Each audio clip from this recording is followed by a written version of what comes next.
지난 영상에서 죽은 교회를 부검하다라는 책을 리뷰하면서 이 시대에 교회가 왜 죽어가는지에 대한 이야기를 했었는데요.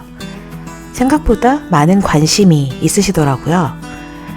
그리고 댓글이나 주변 사람들의 반응을 보면서 또 놀란 것은 많은 분들이 목회자에 대한 불신이 굉장히 높다는 거였어요.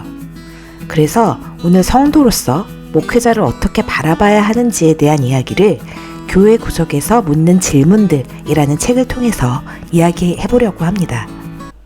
이 영상을 듣고 계신 분들은 아마도 교회 다니시는 분들이 대부분이실 것 같은데요. 여러분들은 그 교회 목사님과 어떤 관계를 맺고 계신가요?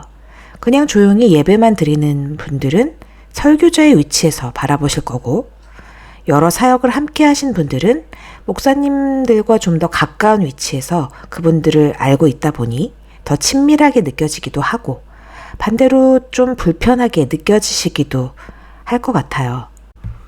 목사님과 친하게 지내는 거 좋아하는 분들도 계시지만 사실 장단점이 좀 있거든요. 저는 개인적으로 교회에서 이런저런 사역을 좀 하는 편인데요.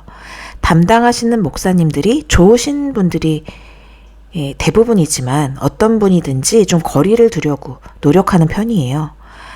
아마도 어려서부터 교회에서 쭉 자라고 생활을 하다 보니까 사역을 건강하게 잘 하려면 목회자와의 거리를 두는 것이 좋다는 결론이 들었거든요. 그건 불신이나 이런 것이라기보다 좀 거리를 두는 것이 오래 사역하는 데 도움이 된다는 걸 알고 있고, 목사님들도 그 편이 훨씬 좋으신 것 같더라고요. 외국의 교회도 그렇겠지만 한국 교회에서 목회자에 대한 불신이 굉장히 깊은데요. 사실 제가 어렸을 적만 해도 목사님에 대한 존경심이 더 많았었던 시대였어요. 그런데 언제부터인지 순간 신뢰가 무너져 버린 것 같아요. 교회에서 함께 예배드리고 사역하는 분들인데 왜 이렇게까지 멀어지게 된 걸까요? 제가 먼저 빅데이터로 조사를 해보니까 제일 먼저 나오는 게 재정에 대한 문제였습니다. 돈의 사용에 대해서 불투명하다는 거죠. 일부 목사가 재정을 투명하게 공개하지 않고 사적으로 이용한다거나, 특히 몇몇 대형교회 목사들이 부를 축적하는 모습을 봤을 때 성도들뿐만 아니라 교회에 다니지 않는 사람들까지도 더 분노하게 되고 불신이 깊어지는 것 같습니다.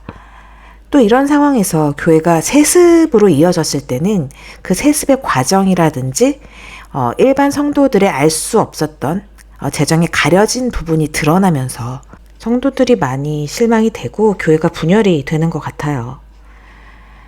두 번째 문제로는 목사의 도덕적 타락과 윤리적 문제가 있는데요.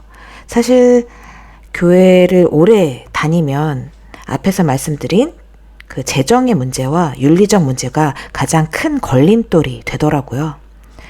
불륜이라든지 입에 담기 어려운 그런 문제들이 생각보다 많이 발생을 하는데, 그동안 잘 해왔던 목사님들이 성도들을 잘 섬기고 또 설교도 잘하고 이랬던 목사님들이 이런 문제가 생기면서 완전히 무너지는 것을 제가 여러 번 봤거든요. 사실 불륜이나 이런 문제가 제기가 불가능하게 되는 상황으로 치닫게 되는데도 당시에는 눈이 좀 뒤집히나 봐요. 또 여자 성도들이 목사님들 스토킹하는 경우도 종종 봤거든요. 이런 부분에 많이 노출이 되어 있는 것도 부정할 수 없는 사실이지만 목사님들은 그런 걸 늘 마음속에 생각하고 조심을 해야 되는 것도 사실인 것 같아요. 성도들은 목사도 사람이다 이런 말들도 하긴 하는데 사실 그게 맞긴 하지만 목사님들은 좀 더 그런 부분을 보수적으로 굉장히 조심해야 되는 게 맞는 것 같아요. 우리가 평신도라는 말을 쓰잖아요. 그 단어가 목사를 높이는 기능으로 작용하기도 한다고 해요. 이런 부분에서 교회 구석에서 묻는 질문들에서는 이렇게 쓰고 있습니다. 목사가 과연 제사장과 같은 존재일까요? 맞기도 하고 틀리기도 합니다. 왜냐하면 목사들뿐 아니라 그리스도 안에서 모든 성도는 왕 같은 제사장이기 때문입니다. 이제 특별한 주의 종도 성직자도 없습니다. 모든 그리스도인이 주의 종이자 각자의 자리에서 성직을 맡고 있는 사람들입니다. 이것이 종교개혁의 가장 중요한 출발점 중 하나였던 만인 제사장 개념입니다.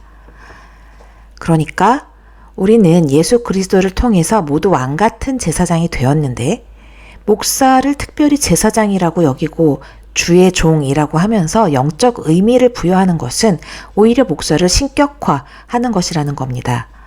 물론 목사에게 마땅한 존경을 표하는 건 옳습니다. 그들이 논란이 될 만한 죄를 저지르거나 일부러 복음을 왜곡하지 않는다면 말입니다.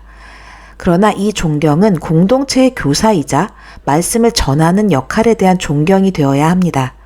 그 이상의 영적 권위를 부여하는 순간 성경의 가르침에 어긋나는 것입니다.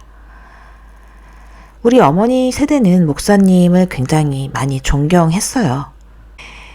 그렇게 존경받아 마땅한 분들도 많이 있었고요. 지금도 저는 훌륭한 목사님들 많이 보거든요. 그분들을 섬기고 존경해야 하는 것은 맞는 것 같아요. 하지만 그들에게 영적인 의미를 부여해서 너무 신격화하는 것은 성경적이지 않다는 것입니다. 사실 목사에게 특별한 성직의 권위를 부여하는 데에는 성도들의 책임도 있습니다. 성도들 가운데 상당수가 카리스마 있는 강한 리더십을 원합니다. 하지만 우리 모두가 성직을 맡고 있다고 한다면 이야기는 달라집니다. 수동적으로 받아들이기만 하는 성도들에게 갑작스럽게 큰 책임감이 부여되는 것입니다. 목사님들을 섬기면서 너무 큰 기대를 하고 우리 자신에게 부여된 거룩한 제사장으로서의 책임을 회피하고 있다는 말이겠죠. 이 부분에 대해서 살아나는 교회를 해부하다라는 책에서는 목사가 모든 교인을 만족시키기 위해서 필요한 3가지가 있는데 전지, 전능, 편재라고 쓰고 있습니다. 모두 다 알고 있어야 하고 모든 것을 행할 수 있어야 하며 조직까지 잘 구성하고 유지해야 한다는 거죠. 대기업의 임원이라고 해도 이런 사람이 있을까요? 목사가 사람이기 때문에 그래도 된다는 말씀이 아니에요. 전 어떤 목사님이 목사가 사람이기 때문에 라는 핑계를 대는 것은 변명이라고 하는 말씀을 들은 적이 있어요. 그만큼 노력해야 한다는 거죠. 목사기 때문에. 죽은 교회를 부검한다 영상에서 하나님을 만나지 못한 목사가 많다라고 댓글을 쓰신 분도 있었고 인성도 신앙도 없는 목사들이 있다라는 글도 있었는데 저는 어느 정도 동의하는 부분이 있어요. 저도. 생각보다 많을 수 있다고 생각해요. 하나님을 만나지 못한 목회자 있습니다. 하지만 그걸 우리가 판단하고 평가할 수는 없는 문제라고 생각을 해요. 설교 잘하는 목사님이 인성이 별로다. 그런 말도 많이 듣잖아요. 인성은 너무 좋은데 그분은 또 설교가 별로다. 그런 목사님도 있고요. 여러분은 어떤 목사님을 원하시나요? 모든 목사가 문제가 있는 것은 아닙니다.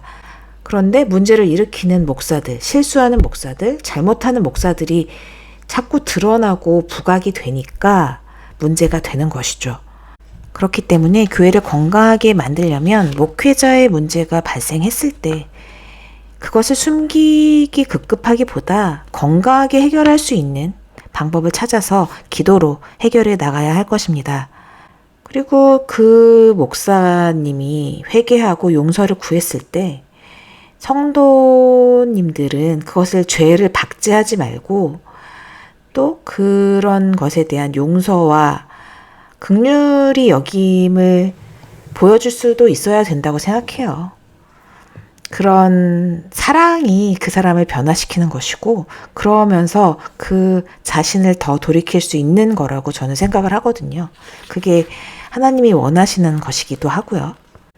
오늘 성도의 입장에서 목회자, 목사에 대한 이야기를 나눠봤는데요. 여러분들도 많은 생각이 있으실 것 같아요. 제가 하지 못했던 여러 가지 얘기들, 생각나는 얘기들 있으면 댓글로 많이 나눠주시면 도움이 될 것 같습니다. 그리고 여러분들은 거룩한 제사장이라는 것을 기억하시면서 내가 어떤 상황에도 넉넉히 이길 수 있는 건강한 영성을 가질 수 있기를, 어떤 어려움에도 하나님의 은혜와 성령 충만으로 회복될 수 있는 성도가 되기를 기도해 봅니다. 여러분들에게 도움이 되고 회복이 되는 시간이었길 바라면서 지금까지 크리스찬 인사이드에서 전해드렸습니다. 감사합니다.